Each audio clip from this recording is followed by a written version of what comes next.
அப்போ ஒரு பேச்சு இருந்தது சார். மைத்ரேயனை நீங்க சொல்லியிருந்தீங்களா பாஜகவோட ஆளுதான் அப்படின்னு.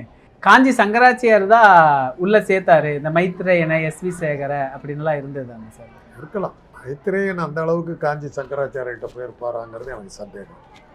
ஏன்னா மைத்ரேயன் வந்து வைஷ்ணவர், சங்கராச்சாரியாரை ஏற்றுக்கிட்டு இருக்க மாட்டார். அவர் ஏற்றுக்கிட்டது இல்லை சார். ஏற்றுக்கிட்டு இருக்க மாட்டாருங்கிறது என்னுடைய நம்பிக்கை. அவர் தீவிரமான வைஷ்ணவர், அது அவர் சைவ மாட்டார். அதனால் அதை சங்கராச்சாரியார் பேச்சை கட்டிட்டு ஒரு போயிருப்பாரு.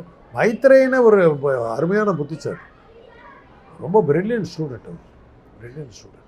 என்னோட எங்கள் வீட்டு நிகழ்ச்சிகள்லாம் அவர் வந்து கலந்துக்குவார். என்னுடைய அண்ணன் மகனோட கிளாஸ்மேட். அவர் கிளாஸ்மேட்டு, ரொம்ப நெருக்கம். என்கிட்ட என் மேலே உயிரை விடுவார். நான் அவரை எதிர்த்து பேசுறதுக்கு எனக்கு கஷ்டமாக இருக்கும். இருந்தாலும் அவர் அரசியல் ரீதியாக பேசும்போது அவர் ஒரு தீவிரமான ஆர்எஸ்எஸ்காரர், ஜாக்கிரதையாக இருந்துக்கார், சொல்ல வேண்டியது இருக்கு.